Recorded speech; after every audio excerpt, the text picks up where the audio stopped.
안녕하세요. 결혼한 지 1년 만에 이혼하게 된 30대 여성입니다. 아이는 없어요.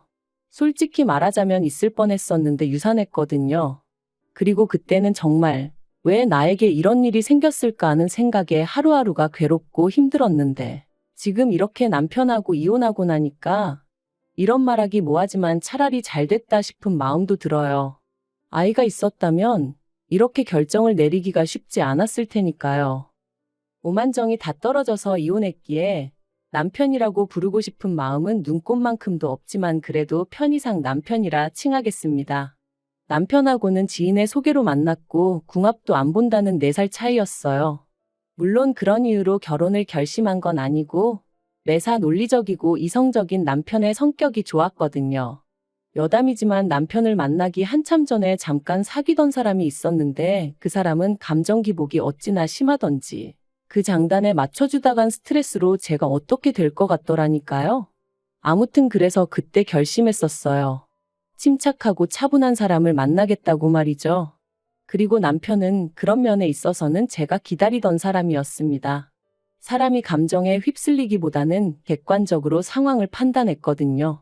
덕분에 가끔은 서운한 순간도 있었지만 저희는 2년을 연애하고 바로 결혼했는데 연애하는 동안 남편이 저보다 연상이었음에도 불구하고 매번 더치페이를 했어요. 남편이 콕 집어 저더러 돈 내라고 한 건 아니었는데 매번 주변 사람들 이야기를 하면서 자기 친구의 A는 개념이 있네 없네 해대니까 저도 모르게 자연스레 제 몫은 제가 부담하게 되더라고요. 그리고 저는 솔직히 그런 제 자신이 쿨하고 멋지다고 생각했어요. 남편 말대로 저도 남편하고 똑같이 직장 생활하는데 당연한 거라고 생각했죠. 하지만 돌이켜 생각해보면 마음 한켠으로는 공주 대접 받는 친구들이 부러웠던 것도 같아요. 특히나 생일이나 크리스마스처럼 특별한 날에도 남편의 계산은 늘 정확했거든요. 제가 10만 원짜리 선물을 했으면 자기도 저에게 10만 원짜리를 주는 식으로요.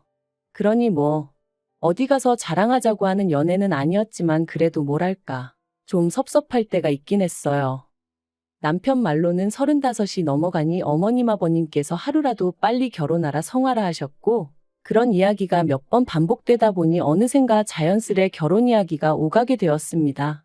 사실 연애하는 내내 주도권이 남편에게 있었던 것 같아요.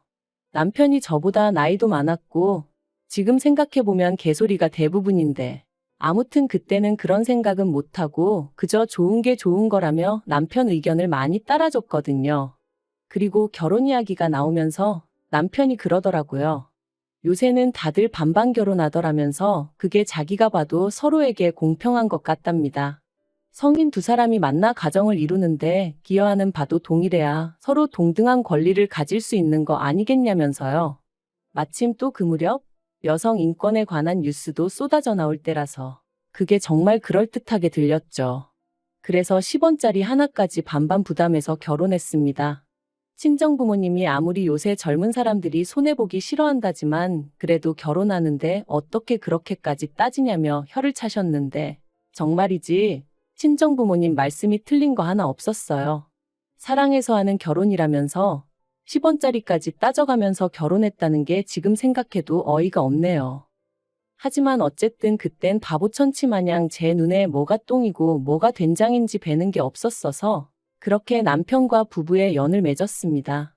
그리고 그때부터 각자 월급 관리해 가면서 생활비의 공과금은 각출해서 썼지요.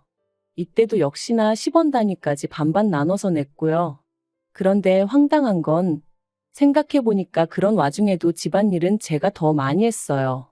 특히나 부엌일 같은 경우 남편은 제가 여자고 아내이니 당연히 제가 하는 게 맞다고 여겼죠. 그런데 저 또한 그게 불공평하다 생각지 못하고 어째서인지 당연하게 받아들였어요. 남편은 늘 저더러 살림을 잘한다, 야무지다 이런 말로 저를 칭찬했고 그러면 왠지 인정을 받는 기분이었거든요.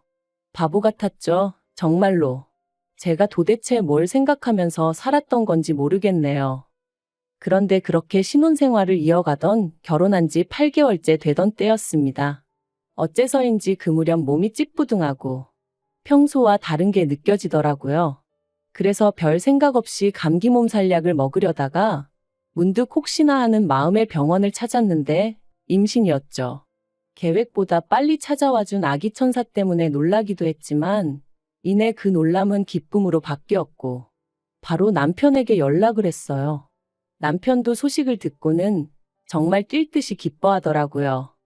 하지만 임신 4개월 차가 돼가던 때 시부모님과 함께 점심 식사 자리를 갖게 되었는데 이런저런 이야기가 오가던 와중에 산후조리원 이야기가 나왔어요.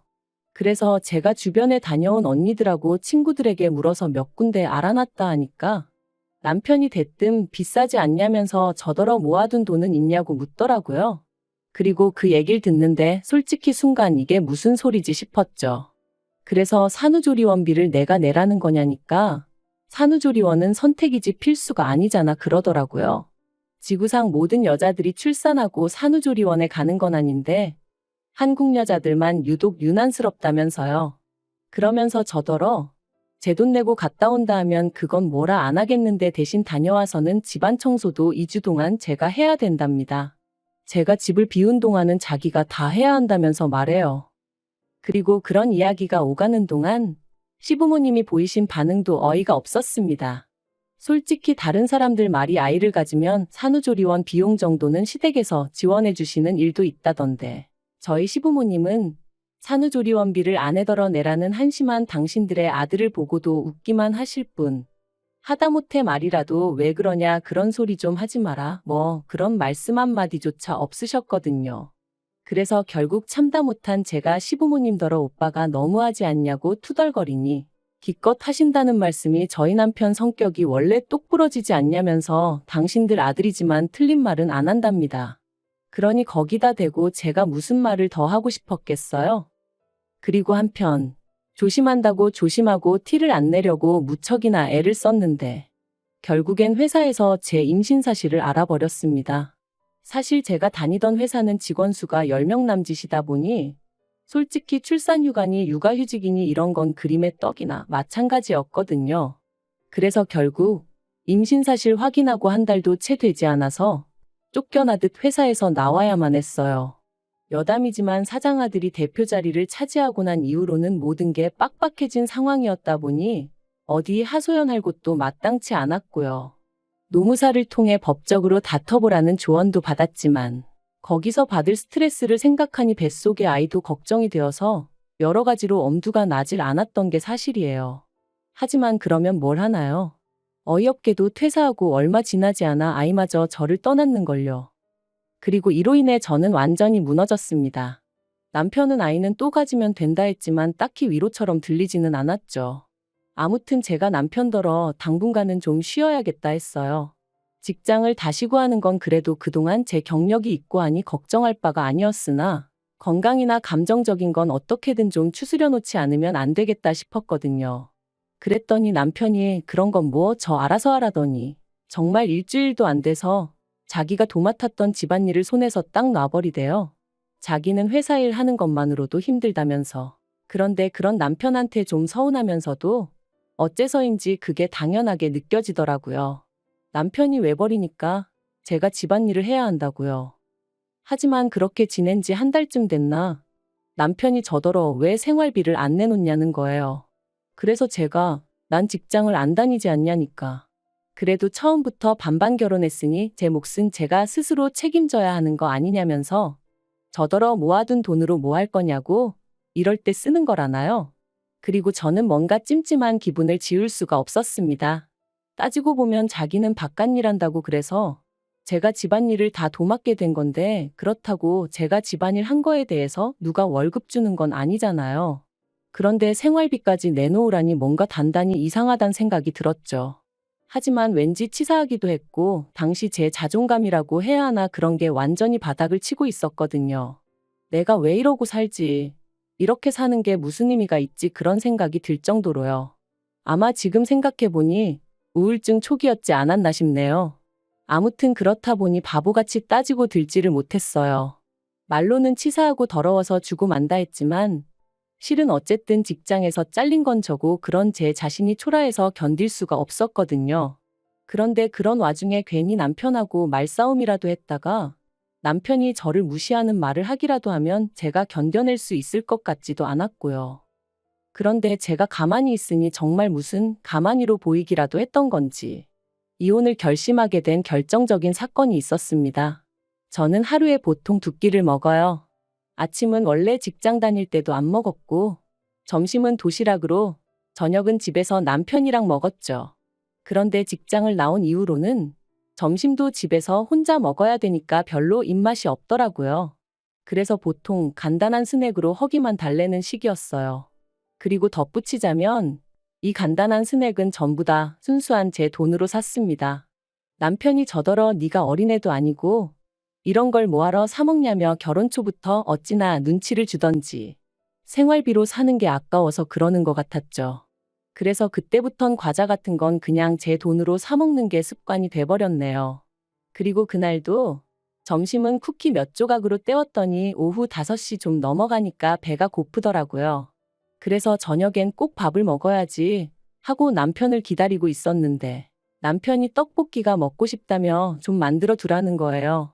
자기 와이프가 매번 점심은 간단히 때우는 걸 알면서 굳이 분식을 먹자는 건지 이게 별거 아닌 것 같지만 제가 정말 예민하던 시기였어요. 그렇다 보니 이런 것도 좀 서운하긴 하더라고요. 하지만 하늘의 맹세코 티는 안 냈습니다. 알겠다고 하고 안에다 떡이랑 라면이랑 그런 걸 많이 넣어서 끓여야겠다 뭐 그렇게만 생각했죠. 남편은 7시가 되어서야 도착했고 그런 남편에게 제가 너무 배가 고프니까 먼저 먹고 씻으면 안 되냐 물었어요. 그랬더니 남편이 자기가 뭐 찝찝해서 그렇다며 저더러 먼저 먹고 있으라대요. 이미 라면사리도 넣었지. 남편 기다리다간 뿔게 생겨서 알겠다 하고 라면사리만 먼저 좀 건져 먹었네요. 그런데 얼마 후 화장실에서 샤워를 마치고 나온 남편이 식탁에 앉아있는 저를 보더니 진짜 먼저 먹었냐는 거예요. 그래서 라면사리만 좀 먹었다니까. 아무리 자기가 먼저 먹으라고 했어도 그렇지. 밖에서 힘들게 일하고 온 사람 김 빠지게 떡볶이도 자기가 먹고 싶다고 한 건데 어떻게 제가 먼저 손을 댈 수 있냐대요. 어이가 없어서. 그런데 남편이 거기서 그치지 않고 수건으로 자기 머리를 털면서 저더러 집에서 놀아도 배는 고픈가 봐 하는데 이건 누가 뭐래도 비아냥거리는 거였죠. 진짜 순간 얼마나 속에서 우라가 치밀던지 식탁 위에 있던 떡볶이 냄비를 그냥 바닥에 엎어버렸어요. 그리고는 다른 집 남자들은 아내가 힘들어하면 먼저 나서서 쉬라고 한다더라. 그리고 친구들하고 밥도 먹고 필요한데 쓰라고 용돈도 준다더라. 그런데 당신은 생활비니 공과금이니 따박따박 받아가면서 나한테 얼마나 대접을 받으려고 드는 거냐? 네가 나한테 해준 게 뭐가 있다고 나를 무시하냐? 정말 미친 듯이 쏘아붙였네요. 그리고는 당신이 경제적으로 무능력한 걸 반반이니 뭐니 말 같지 않은 소리로 덮어 씌우는 거 내가 모를 것 같냐 했습니다. 찌질하다고 쪽팔려서 어디다 말도 못하겠다고도 했고요. 그랬더니 남편이 저더러 말 다 했냐며 남들은 남산만하게 배불러서도 회사 생활 잘만 하던데 너는 직장도 잘리고 애도 못 낳지 않았냐며 그런 저보다 자기가 100배 1000배 낫다대요? 그리고 그 소리까지 듣고 나니까 정말 오만정이 다 떨어지더라고요. 그래서 더는 뒤도 안 돌아보고 핸드폰하고 차키만 챙겨서 바로 친정으로 향했습니다. 밤 9시가 다 돼서 시집간 딸이 연락도 없이 친정에 왔으니 친정 부모님이 얼마나 놀라셨겠어요. 저는 그런 친정 부모님 품에 안겨 그동안의 서름을 다 풀어냈고요. 그러자 친정 부모님 2분 다 무슨 그런 자식이 있냐 하시며 가만두지 않겠다고 하시더라고요. 그리고 이튿날이었습니다. 아침부터 현관밖이 소란스러워 내다보니 남편이었어요. 남편이 저를 발견하고는 얘기 좀 하자길래 현관을 열었더니 기껏 한다는 말이 어제 제가 어지른 거 자기가 치우느라 진짜 고생했다면서 자기가 말이 지나쳤다면 미안하지만 저도 그렇게 무식한 행동을 했으니 잘한 건 없답니다. 그리고는 그러니까 지난 밤에 있던 일은 없던 일로 퉁치자대요. 정말이지 이 인간 머리는 폼으로 달고 있나 싶었죠. 사과 같지도 않은 미안하다 한마디 틱 던져놓으면 내가 쪼르르 따라갈 줄 안 건가 싶은 게. 그런데 그때 친정아버지께서 달려나와 남편의 멱살을 잡아 현관 밖으로 끌어내셨습니다. 그리고는 지 마누라 하나 먹여 살릴 주제도 못 되는 게 결혼을 왜 하냐고 그렇게 반반이니 나발이니 해댈 거면 그냥 혼자 살라며 욕을 퍼부으시대요. 한 번만 더 내 딸 주변에 얼씬거리면 그때는 이 정도로 끝나지 않을 거라면서 말해요. 그래서 결국 친정부모님의 강력한 지지로 저는 남편과 이혼을 결심했습니다.